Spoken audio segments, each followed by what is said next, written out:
Happy Black Friday. Hope you all had a happy Thanksgiving with your loved ones, with your families. I'm down here in North Carolina recording today's show. Welcome back. At Jake Brown Live is where you find me. Smash that thumbs up on this video. Hit that subscribe button below and become Mets Daily Insider member by scanning that code right there. Just $5 a month. Hope you all are enjoying the Black Friday sales.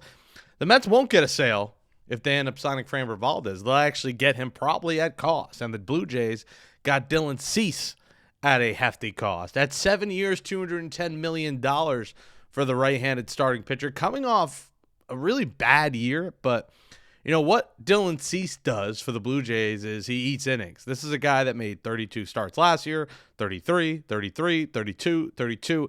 I mean, since 2021, Dylan Cease has made at least 32 starts. So the Blue Jays are getting themselves an innings eater, the defending American League champions, as they look to surefy that rotation. And, you know, I think that's a large number, but the reality is that's the number that pitchers are going for. Now, 6 years, $200 million is what Hector Gomez is saying that the Mets would get Framber Valdez at. The Mets are the favorites to sign Framber Valdez. It is expected that they will sign him for 6 years and $200 million. Now, let me preface this with Hector Gomez has been wrong many times before, and I don't want to disrespect the guy. I don't know him. I follow him. He follows me. He's just had a semi-bad track record with being ahead of others in reporting signings. I will also say this. His brother is Gilbert Gomez, who was just hired as the Mets first base and outfield coach in 2026. So does he have an inside source? I guess. His brother works for the team. So I take it a little bit more seriously than I usually would when this guy reports something. But again, we don't know yet. No other reporter has said a thing about this. In fact, it was reported that the Mets didn't even meet with Framber Valdez. But let's say this does happen. It's not out of this world. The Mets are going to spend for starting pitching. They need an ace. So what if they do sign Framber Valdez to this reported 6-year, $200 million deal? Well, first off, that'll be $33.3 million a year. It's a whole lot of money. But when you look at it like this, Dylan Cease just got 7 for 210. Dylan Cease has not had as good of a career as Framber Valdez. He's not as good of a pitcher.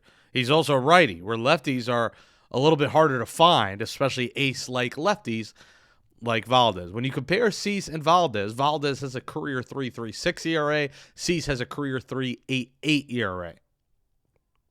When you talk about playoffs and starting in the playoffs, Framber Valdez led the Astros to a World Series championship in 2022, where he made 4 starts and had a 1.44 ERA. So Framber Valdez has 16 career playoff starts. Dylan Cease has 4 career playoff starts. And again, I told you the numbers. The Mets also like about Framber Valdez, I would imagine, his ground ball rate, always amongst the top 5 in baseball. And when you're talking about a team that is looking to field a lot of ground balls now with Marcus Semien and Francisco Lindor up the middle, you're thinking of a ground ball pitcher like Framber Valdez. Now, the negatives are this, and we all saw it out there this year. Crossing up his catcher. That was uncalled for. Now, it's a one mistake in a fairly long career. You know, he's been around since 2018, 8 years in the big leagues. It is, you know, a bit of a mark on his resume. But the reality is this. Framber Valdez has been one of the best pitchers in baseball. The last 5 years, he got the most wins among stars, 11-6, 17-6, 12-11, 15-7, 13-11. So you're talking about a 2-time All-Star. You're talking a guy that's been in the Cy Young race. You're talking about a World Series champion. You're talking about a guy with a high ground ball rate. What you worry about Framber Valdez is the fact that he is 32 years old. He just turned 32 last week. He is coming off what is the worst year of his career since he's been a starter, that is. So he did have his worst ERA. He did have his worst record. He did pitch 192 innings, though. And when you talk about a Mets rotation that couldn't get through the 5th inning most days, you're thinking, well, you know, I think Framber Valdez would really help us eat some innings. And he will. So, if the Mets sign him, I think the pro is that they got themselves one of the best lefties in the league. The pro is that he is a veteran. The pro is that he's pitching the playoffs. He can, you know, give you 6 7 innings every 5 days. The con is he's 32. A 6-year deal for a 32-year-old scares you a little bit when it comes to a starting pitcher. He is coming off a bad year. And he did have that cross-up with the catcher. Is there something else behind the scenes? Is he not a great clubhouse guy? We don't know enough about him, but I think the reality is I wouldn't love the signing, but you can't hate it because you went out and got yourself an ace. Now, I know he's not the name that everyone wanted, but remove the cross-up with the catcher from his resume. Let's pretend that did not happen. And big league, they make mistakes. In the heat of the moment, competitors, these kind of things happen. And I think we have to remember that. We can't be like, oh, he crossed up his catcher, I want no piece of him. Because I don't think that's fair. We've all made mistakes, and I'm sure he knows that was a mistake he made. When you take that off the resume, Framber Valdez is probably one of the first guys you were going after in free agency. Let's be real. So I don't think if it happens, you could say, oh, this is a mistake. And you definitely can't say stingy Stearns because that would mean they paid him $30 million plus a year to be your ace. And when you look at it like this, Sean Manaea, now it's only on 3 years, got $25 million a year. Framber Valdez has had a far better career than Sean Manaea. It's not even close. So if you're giving Valdez, now again, it's more years, but if you're the AAV, you're giving Framber Valdez $5 more million a year over Sean Manaea, the contract doesn't look as bad at that point. So we'll see what ends up happening. Again, this was a Hector Gomez report, recording this at Friday at 11:30 a.m. Eastern. So we'll see as it crosses the day. We'll update you on Monday. Maybe we'll have an answer on Monday. He's been wrong many times before. But if they were to get Framber Valdez, I don't love it, but I don't despise it. I'm kind of meh about it. But he undoubtedly makes the Mets better. And when you think about a rotation of Valdez, of Manaea, Peterson, that's 3. If Senga's still here, I'm sure they end up trading him. You have Nolan McNeil. You start to think, holy crap, this is a deep rotation. I mean, the Mets, if they were to get Valdez and you look at this rotation, you're starting to salivate a little bit. If they do keep someone like a Sproat around. You already have Peterson. You already have, Clay Holmes still part of this rotation. You start to think, hey, wait, Clay Holmes might be our number 5 or 6. And if you do move on from Senga and you do have Valdez, you may not have to go 6-man because you don't need that extra day for a pitcher anymore. You have guys on normal rest. So we'll see what ends up happening with that situation. Speaking of pitching, the Mets have contacted the reps reportedly of Robert Suarez and Pete Fairbanks. Should they sign both or one? Now, I don't think they're going to sign both, but I do think the Mets end up with one of these guys. Like I've talked about, the Mets and Rays do a lot of business together. Pete Fairbanks seems like the prototypical David Stearns kind of pitcher out of the bullpen. My worry is that they're not going to sign Diaz because they don't want to go the 5 years. They want to go 3 on Diaz, not 5. And they end up with Fairbanks being the replacement. There's worse things that can happen. Fairbanks had 27 saves last year, 23 the year before, 25 the year before that. Career 3.19 ERA, 2.83 ERA last year. I like Pete Fairbanks, but man, I like it a lot more if it's, Pete Fairbanks and AJ Minter setting up Edwin Diaz. So I hope we get an answer soon on Edwin Diaz, but it does feel like the Mets are going to pivot to either Robert Suarez or Pete Fairbanks. Robert Suarez, a career 2.91 ERA. Another guy, he's had a great career coming off a 40-save year. 69 2/3 innings, 75 strikeouts. So 2 All-Stars back-to-back years, 9-3 out of the bullpen in 2024. Either of these guys is not a bad pivot. It's just not the domination that you think if you had Edwin Diaz. But I don't know. The longer it will take with Edwin Diaz, the more I start to feel the Mets aren't going to go as many years as other teams will. And I think that's going to be a big mistake. But I also do think the Mets can find a way to make the bullpen work without him. When you think about the rotation and a guy maybe like Framber Valdez, if you have guys that eat more innings and starters go deeper, you worry a little bit less about the bullpen. But I think you saw the pitching staff in general plague them, and you don't want the likes of Ryan Helsley and Ryan Stanek blowing games. And it looks like Ryan Helsley's probably going to be gone elsewhere. Now, switching to the offensive side in the offseason, Jeff McNeil is a guy that I've said has to go. Jeff McNeil needs to go. The Pirates and Mariners have been reportedly named as potential partners for the Mets in a Jeff McNeil trade. The Pirates are out here as a name that might finally spend this offseason. We'll see if that's actually true. I'd say get him anywhere. Send him to the KBO. However you can get Jeff McNeil off this team. And for the people who are like, no, we can still use Jeff McNeil. You need to switch. If you're moving on from Brandon Nimmo, you have to move on from Jeff McNeil. And to be honest, I think you move on from Pete Alonso. And I don't want to get fully in Alonso. I know you all know if you're first time watching, I've said all offseason, I don't think the Mets should bring back Alonso. But if you're moving on from the core, do it all. Don't go, don't dip your toe in the water. Go all in on moving on. And I think McNeil's the other piece. If you keep Alonso, move on from McNeil, that's fine too. But I think you have to move on from Jeff McNeil. And I think the thoracic outlet thing, I think that's an issue. At this point, Jeff McNeil, if he were to make this team, he's your DH. You're not playing Jeff McNeil at first. I don't want to hear a peep about that. If you're talking about run, defense and run prevention, you're not playing Jeff McNeil at first base because that's not preventing any runs. Jeff McNeil is a very mediocre defender. You're not putting Jeff McNeil in the outfield. If McNeil's here, he's a part-time DH. And do you want to keep a $16 million part-time DH? If I'm the Mets, I say to the Pirates or Mariners, we will pay half of that contract. We will give you $8 million. We'll give you Jeff McNeil. You give us a reliever, or you give us a bench player. That's what I do. But he can't be on this roster, Jeff McNeil. And I've repeated that. All right, folks, let's get to your questions from Wednesday's show. Wednesday, the most viewed episode of the offseason so far. We appreciate it. Keep smashing that thumbs up. Commenting below. We'll get to your comments now as we head into the weekend. Since we won't have a show till Monday. Monday, I will be back in New York City, Monday through Wednesday.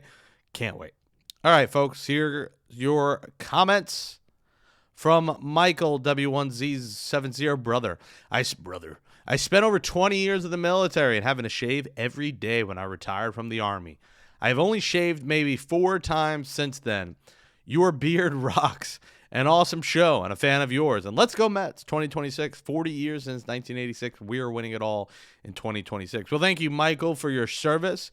And yeah, man, I get it. You shaved every day. I'm sure the second you grow a beard, you kept it. So you already see it starting to come back already. I just shaved on Sunday and a Monday. 5 days in, I already got like a 5 o'clock shadow going. So give it a week and the beard should be back in business. But thank you for subscribing. Thank you for watching. And thank you for your service. We appreciate it. Tewksbury says it's called a bloatee. Yeah, I guess this is a bloatee when you're bloated. Lino Slade says, please, let's give Marcus Semien a chance. I mean, damn, let's go Mets in 2026. Exactly. I think a lot of fans, it's almost laughable, the people writing off Marcus Semien because he's older and he's had 2 bad years. Because it's comical comparing Marcus Semien to Brandon Nimmo. Brandon Nimmo's career doesn't sniff Marcus Semien. And people are talking about putting Brandon Nimmo's number in the Citi Field rafters. It's comical. Because Marcus Semien's career is light years better. And because he's had 2 down years, one of them that was ended early due to injury in 2025, people are really writing this guy off. And I think he's going to come into the season with a chip on his shoulder, and he's going to give the Mets the veteran presence, the defense they need. And listen, if he hits 240 again, so be it. He does not strike it out a lot. He puts the ball in play. If he hits 240 with 20 homers and 75 RBIs, you'll sign up with that. Still better than Jeff McNeil. From Peter Heffernan, happy shaving Jake. Nimmo trade will stand to the Mets in negotiations. He was a good player. He was on the decline early, unfortunately. Mets have to find ways to get 2 bats and along with the ace. Happy Thanksgiving. Happy Thanksgiving, Peter. Yeah, I mean, the Mets have to go out there and get an outfielder. There's no doubt about it. We've talked about Buxton. Jarren Duran's a name we'll talk about next week that we have talked about before that could be on the trade market. I think the Mets should have to consider. But I think a lot of people got to remember, it's not about going to get like the next 30 or 40 homer guy. It's about getting a guy that's going to put the ball in play, that's going to get on base, that could steal some bases. You want a better all-around lineup and not a top-heavy lineup like the Mets had. Jack Morisco says, what about Reynolds from Pittsburgh? Brian Reynolds. Yeah, I mean, we just talked about Pittsburgh and Jeff McNeil. Brian Reynolds is intriguing. Here's why I don't think the Mets will go for Brian Reynolds. / I don't even know if he's available. I would think Pittsburgh wants to keep him. Is because he's under contract for 5 or more years, and he's 31. Similar, Nimmo is 32. Do you want to trade Nimmo and then go out get a guy with, similar numbers to Nimmo who is under the same amount of years as Nimmo? That seems to be like, what was the point of trading Nimmo if you're going out and getting the same player? I mean, when you look at Nimmo and Reynolds, I mean, incredibly similar numbers. In terms of a 20 to 25 homer guy, an 80 to 85 RBI guy. Better defensively, but again, I think Brian Reynolds is a little bit too similar to Brandon Nimmo. Now, Brian Reynolds is a switch hitter, so that's what you get in him. He is coming off a down year, so maybe it costs less in a trade. But if I'm the Mets, I'm not committing 5 years to a guy. If I'm committing 5 years to a guy, I'd rather spend the money and go get Cody Bellinger than Brian Reynolds. I think Cody Bellinger at least provides you a lot of positional flexibility with his ability to play the outfield and first base. From Steve LFG Mets, fans' personal love for Brandon Nimmo's clouded their judgment. I saw one comment saying they would have had his number retired. Yeah, and I think Nimmo thinks he should have his number retired. Now, listen, there could be a day they retire Brandon Nimmo's number. The Mets are retiring Lee Mazzilli, and Lee Mazzilli was a good player, but he wasn't great. But, Lee Mazzilli did win a championship with the Mets. That's the difference. So, I think because Brandon Nimmo didn't win, I don't think there's any reason he should have his number retired. But, you look at Brandon Nimmo's career numbers, you would, almost laugh if you think about retiring his number. I don't think he should be retired. Leo Isaac, let's go Mets. I got to commend Leo Isaac. He will comment, let's go Mets every day. And that is a loyal fan. No other comment. He has no questions. He has 3 words, and that's, let's go Mets. From Black Cat 415, I wouldn't feel bad about getting Buxton, 35 homers, and was 24 for 24 in stolen bases in 2025. Good point. He is injury prone, though. Yeah, I mean, that's the issue. Byron Buxton has had a ton of injuries. Now, do you take the chance and still go for it because of the upside potential? I would, and here's why. He's only got 3 years on that deal. So, listen, if he does get hurt, you have options, with Benj and potentially Jet Williams and other guys in the minor leagues. You still have Tyrone Taylor as a replacement if he does get hurt. And you have Taylor if you say, hey, I don't want to play Buxton every day in center field. I want to DH him some days. Well, then you give Taylor some days. You give Benj some days. I think because it's 3 years and only $15 million a year, I don't stress that as much about his injuries. And plus, if you're going for Byron Buxton, you're going to want to see if they can include either a Ryan or a Pablo Lopez in a trade.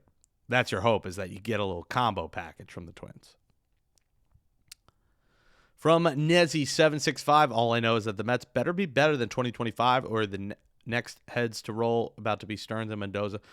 100%. The Mets can't be worse than 2025 if they were. I mean, listen, like I've said on here, if the Mets are 10 games under a Memorial Day, Carlos Mendoza is fired and Kaya Correa is taking over as manager.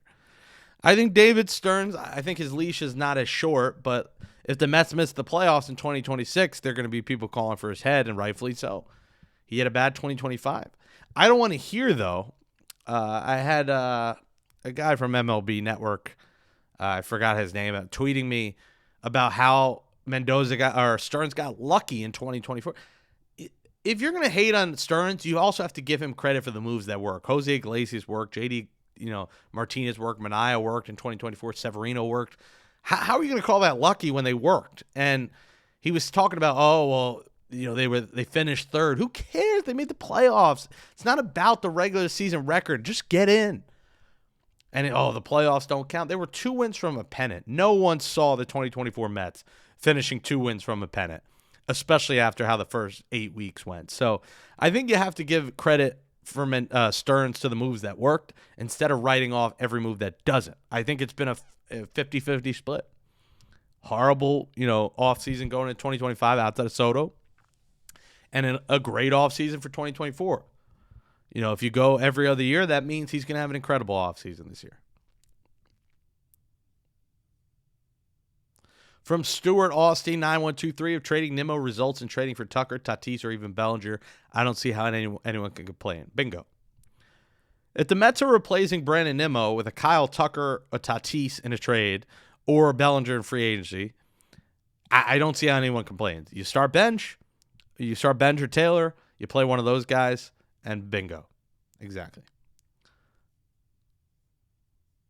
Randy Luna, enjoy your Thanksgiving. Hope you all had a great Thanksgiving. I ate pretty well. I ate a lot of shrimp. I love, the cocktail shrimp on Thanksgiving is probably my favorite part over turkey, to be honest with you. All right, we'll read a couple more.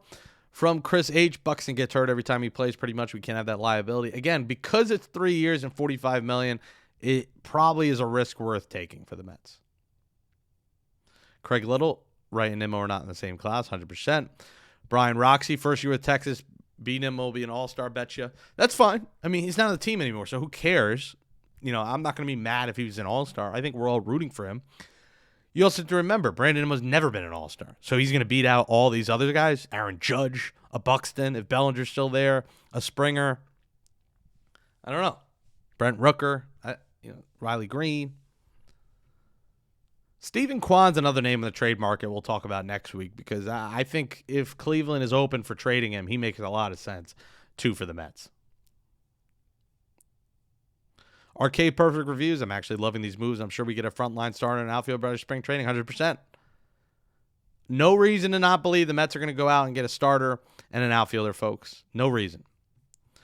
All right, folks, that'll wrap it up for today's show. Thank you so much for watching. Keep on subscribing. Keep on smashing that thumbs up. Comment below. We'll read your comments on Monday's show. Hopefully on Monday we hear about this Framber Valdez situation. Is he a Met or is he not? Do you want Framber Valdez?